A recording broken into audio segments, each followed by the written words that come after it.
right, man. We had the Tarjan Langdon. Hopefully, I said his name right. Press conference Friday, I think it was. So yeah, we had the press conference Friday. Um, and pretty much what I took from the press conference was, um, you know, I don't feel any type of way, to be honest.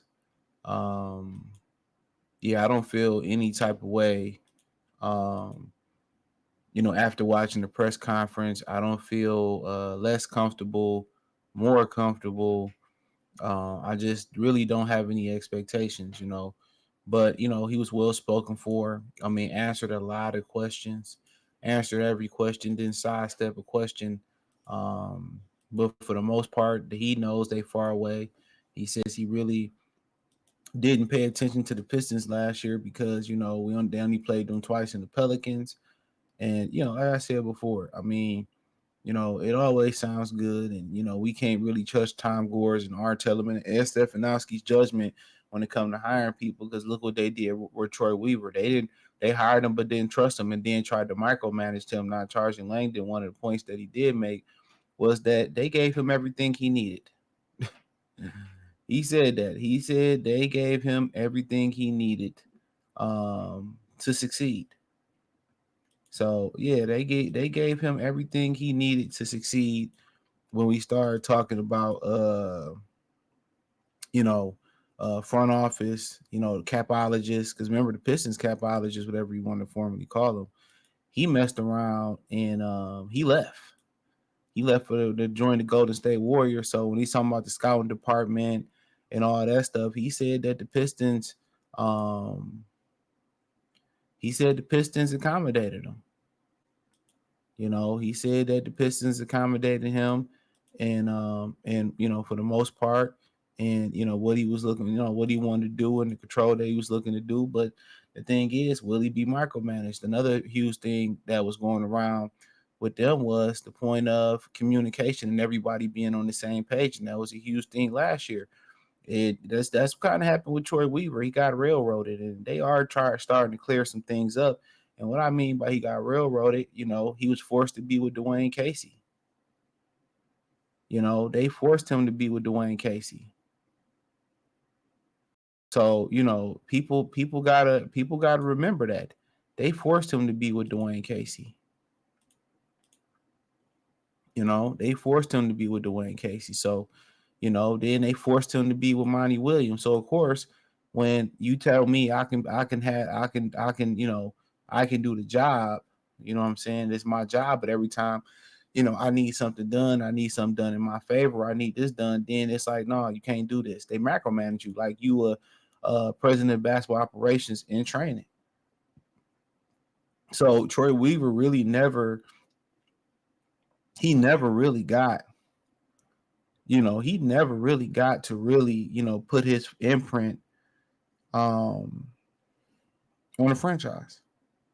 You know, he never really got to come in here and do his thing. Arn and Ed and Tom kept micromanaging him, and then you go back and you say, well, back to the communication point they made. Yeah, it was a lack of communication. It's not a surprise. There's a lack of communication.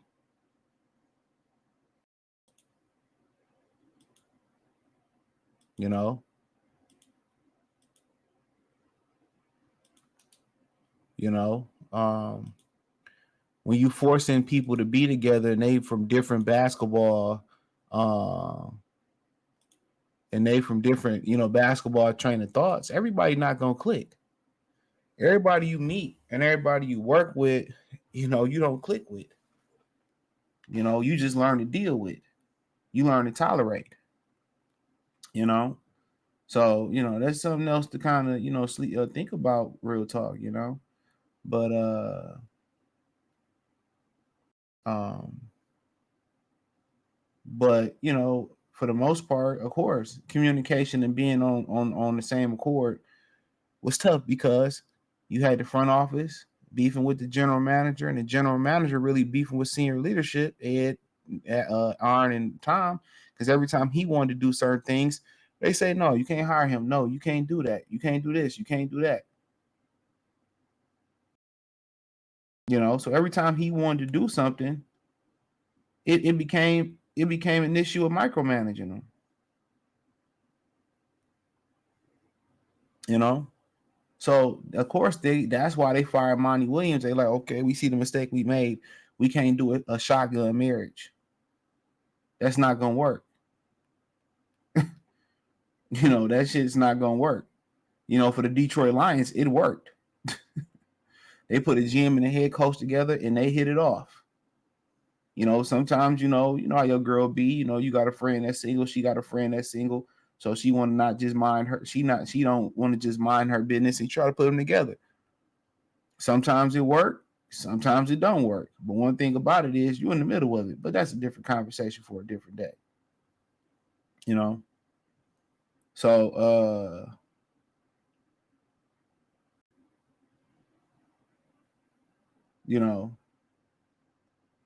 but nonetheless, then he kind of started talking about the roster and the plans, and they may be looking to acquire bad contracts. They may be looking to acquire bad contracts because they know nobody coming to Detroit. And Tom kind of addressed that. Well, Detroit's a great town, and yeah, you can say that, but the reputation is shitty right now. The reputation is truly shitty in Detroit right now. So at least he's realistic. He knows that he's going to have to turn around and get contracts. Bad contracts. And the rumor is they ain't the only one. Charlotte is looking to acquire bad contracts, even though they got the most funds. Even if you overpay somebody, they still gonna go elsewhere. Even they was willing to pay Malik Monk a rumor extra $5 million a year. He stayed in Sacramento to take a huge pay cut because you got to think about their taxes as well too. You got to think about you're gonna pay more taxes, and it's more expensive out there. It's nicer, but that's really gonna cut into your cash.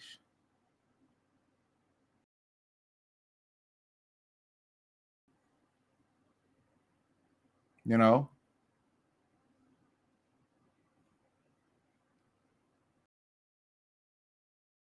you know. So he pretty much said they're gonna be looking to acquire bad contracts. They're gonna be looking, to get more spacing and get more shooting. And they asked him about, was Cade Cunningham a championship caliber player you could build around? And he pretty much said he ain't ready to talk championship right now, but Cade's a very unselfish player, and Cade is a good player, and they hope to be able to build around him. He kind of danced around the cornerstone and championship question, but like I continue to say, he wasn't so selfish last year. Unselfish. He was very selfish last year, and the rumor was, well, he had to be, but he addressed that too to a certain extent. He said, getting Cade to work better with his teammates, paraphrasing here, and then getting them some more help. And for the most part, he probably looked at some film and seen what I seen. A guy just trying to do too much, had too much responsibility on his plate, and just it was just the wild, wild west. It was 1-on-5. Instead of making it 5-on-5, Monty made it 1-on-5. Monty coaching was horrible last year, and Detroit is getting a bad rap for firing Monty, but he just was on the sideline. You watched the games, which a lot of people didn't watch the games on the outside looking in. They are giving the opinion on the outside looking in. They didn't watch many Piston games. They seen the highlights, but we seen how nonchalant he was on the sideline. We seen, really didn't care. We seen the offense that was just 1-on-5. Everybody sprayed out and let Cade attack. They wasn't running no pick and rolls. But then nobody get better under Monty and Cade Cunningham's leadership on his team last year. And that's a huge reflection on Monty Williams, and he had to go. The whole thing, how, Troy had to go tell Tom to tell him to play Jaden Ivey. You know what I'm saying? You know, it was just a shit show with him. It was just a shit show. But he addressed getting Cade more help and basically, Cade playing better with his teammates, which a lot of y'all act like that shit didn't exist.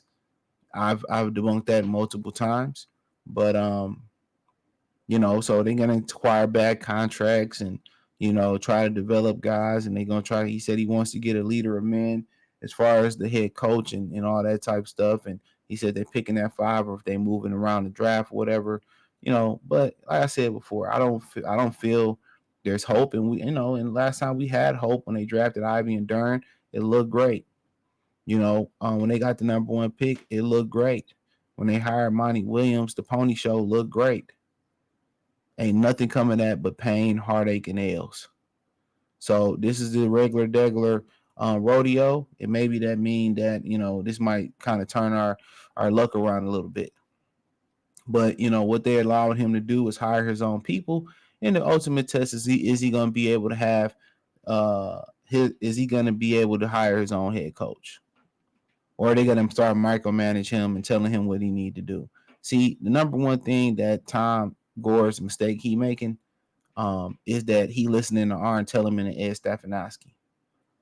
You know what I'm saying? His equity company, if he had some advisors that they continue to lose money, they continue to company continue to drop in equity and continue to drop in quality, continue to drop in reputation, he would fire the fuck out of those two guys. Excuse my language. And find new senior leadership to go with him. He would give him a severance package and keep it moving. KIM, keep it moving. That's what he would do. They should be gone too. They should be gone too. All they did was micromanage Troy Weaver.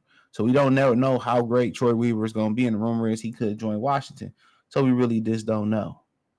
But unfortunately, it is what it is. Seemed to be a well-spoken guy. And we'll see what he can do. I have no expectations. They have reached the Detroit Lions status. I don't have no expectations, no matter how good it look on paper, how great of an offseason, how many guys they bring in. I just don't have any expectations. But the number one thing I think that he knows and we know that he must attack, other than changing the culture and finding an identity, is development. The Pistons have been horrible in development ever since Jack McCloskey left the team. The Pistons have been horrible at developing talent. So that's one thing that I think, along with culture and developing identity, that he has to attack is the player development. So that's been horrible for the Pistons. And then players that have developed, they've gone elsewhere and flourished, and we reap none of the benefits. So check out Detroit Pistons Talk playlist. Thumbs up the video, share the video, subscribe to the channel. The subscribe button is the bell icon button. Hit all notifications, increase your chance to get notifications. We go live and drop video. Financially, want to support the channel, Cash App, $CJ Good 313, Venmo CJ Good 313, PayPal link in description. Hit the link tree, find me on X, Instagram, Spotify, or Cash App, Venmo, PayPal. I appreciate James for donating via the PayPal. Appreciate the love and support. Peace.